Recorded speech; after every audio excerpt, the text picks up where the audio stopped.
le nom de notre Seigneur soit glorifié, soit exalté, soit magnifié, soit élevé, soit célébré, soit couronné au siècle des siècles, notre Seigneur et notre Sauveur, Jésus-Christ de Nazareth, le Dieu véritable, le Fils de Dieu, l'agneau immolé, celui qui est, qui était et qui vient, le Tout-Puissant.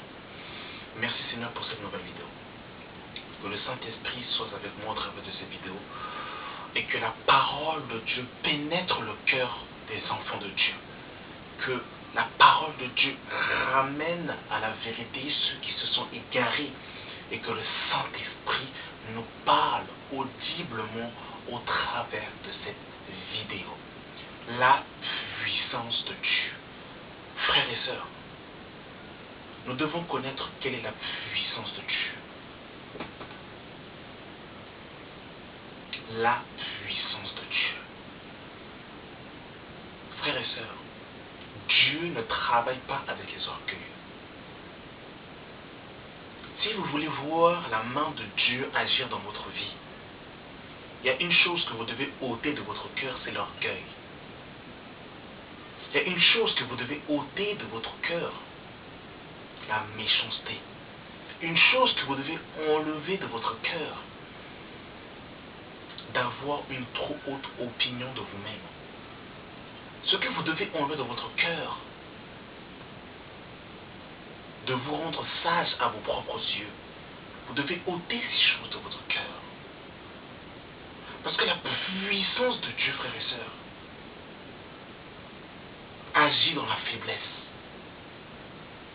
La Bible nous dira dans 1 Corinthiens chapitre 1, le verset 18, la prédication de la croix est une folie pour ceux qui périssent. Mais pour nous qui sommes sauvés, elle est une puissance. Mais bizarrement, cette puissance, la croix, qu'est-ce que la croix? C'est que c'est le roi d'Israël qui est attaché sur un poteau. Le roi d'Israël qui est, sous un point de vue humain, qui est désarmé, qui est cloué, qui est à l'agonie. Ça, c'est la puissance de Dieu. Et l'homme, avec sa sagesse, ne peut pas le comprendre. Il faut l'Esprit de Dieu pour comprendre cela. La puissance de Dieu, frères et sœurs, s'est manifestée à la croix, à Golgotha, il y a 2000 ans. Lorsque notre Messie, notre doudou d'amour, notre chéri d'amour, Jésus-Christ de Nazareth, a été cloué à la croix. C'est là où la puissance de Dieu s'est manifestée. Mes frères et sœurs, que celui qui a des oreilles pour entendre comprendre ce qui va être dit. Depuis que le monde est monde, il n'a jamais eu de puissance plus grande que l'œuvre de la croix. L'œuvre de la croix est la plus puissante de la manifestation de Dieu. C'est la puissance de Dieu qui a été manifestée depuis que le monde est monde pour sauver l'homme. Il n'y a pas une œuvre plus grande que l'œuvre de la croix depuis que le monde est monde. C'est la puissance de Dieu. Et c'est un scandale pour les hommes. Mais c'est la puissance de Dieu. Si vous voulez que Dieu agisse dans vos vies, si vous voulez voir la main de Dieu dans vos vies, vous devez vous revêtir d'humilité. Vous devez vous revêtir des sentiments qui étaient en Jésus-Christ.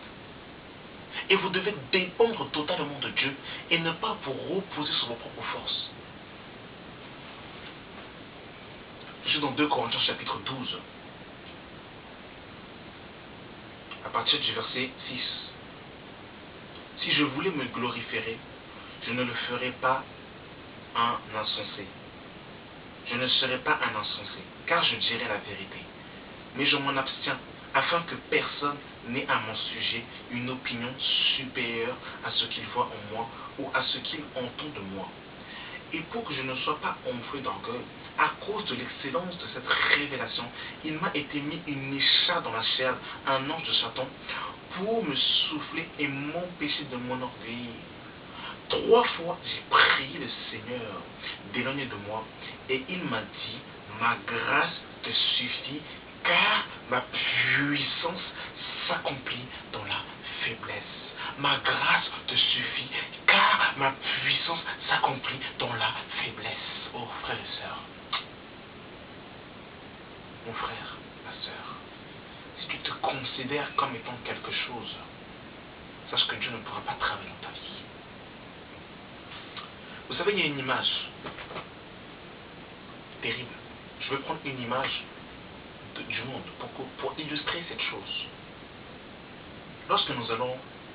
Lorsqu'un homme passe par les chirurgiens pour que ces derniers puissent faire une opération, il y a une chose qu'il faut qu'il fasse avant de pouvoir commencer à opérer cet homme.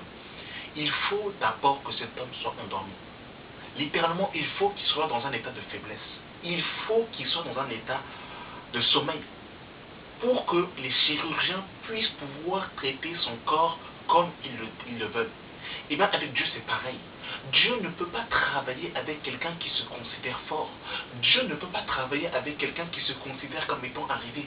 Dieu ne peut pas travailler avec quelqu'un qui met ses titres. Dieu ne peut pas travailler avec quelqu'un qui met en avant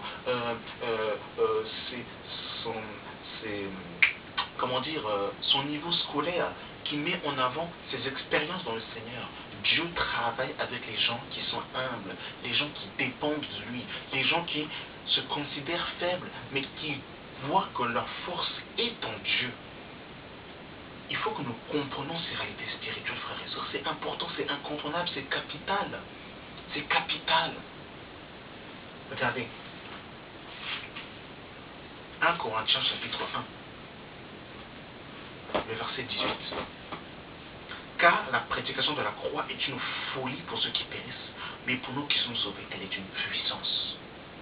Or, il est écrit, je détruirai la sagesse des sages et j'anéantirai l'intelligence de l'intelligent. Où est le sage? Où est le scribe? Où est le disputeur de ce siècle? Dieu n'a-t-il pas convaincu de la folie de la sagesse du monde? Car puisque le monde et sa sagesse n'ont point connu Dieu dans la sagesse de Dieu, il a plu à Dieu de sauver les croyants par la folie de la prédication. Les Juifs demandent des miracles et les Grecs recherchent la sagesse. Nous prêchons Christ crucifié, scandale pour les Juifs et folie pour les païens, mais puissance de Dieu et sagesse de Dieu pour ceux qui sont appelés tant Juifs que Grecs.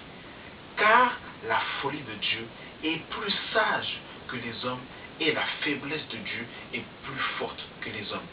Considérez, frères, que parmi vous qui avez été appelés, il n'y a beaucoup de sages sans la chair, ni beaucoup de puissants, ni beaucoup de nobles.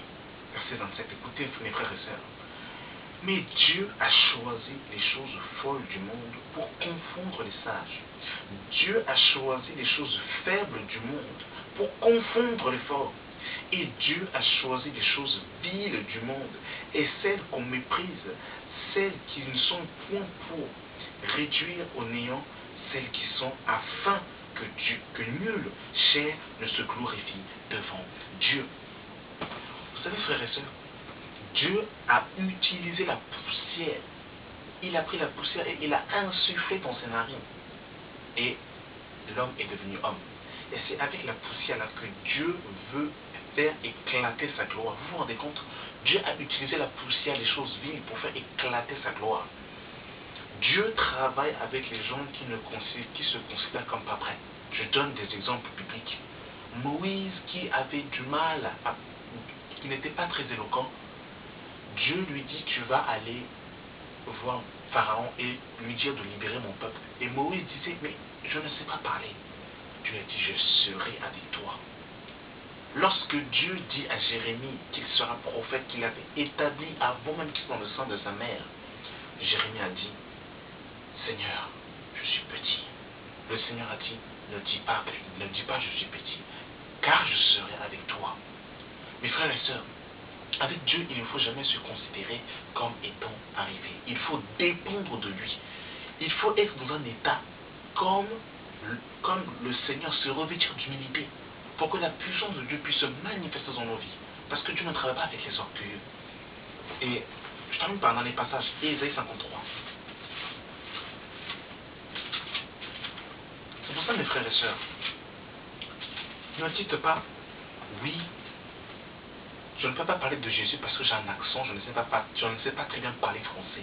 Dieu peut t'utiliser même avec ton accent. Dieu peut t'utiliser pour pouvoir répondre à sa parole, déverser son parfum sur ta vie, afin que tu puisses être un témoignage vivant. Ne dis pas je suis une femme, je ne peux pas être pasteur, je ne peux pas être apôtre, donc je ne peux pas servir le Seigneur. Parce que Dieu peut t'utiliser comme il a utilisé Anne, comme il a utilisé Esther. Il peut travailler avec toi, ma soeur. Ne dis pas je suis un enfant, parce que Dieu a travaillé avec Timothée, Dieu a travaillé avec Jérémie. Dieu peut... Oh Seigneur, Père de gloire, oh Jésus-Christ de Nazareth. Ésaïe 53. Qui a cru à ce que nous avons annoncé? Qui a reconnu le bras de l'Éternel? Il s'est élevé devant lui comme une faible plante, comme un rejeton qui sort d'une terre desséchée. Il n'avait ni beauté ni éclat pour attirer nos regards. Regardez l'aspect de notre Seigneur Jésus-Christ.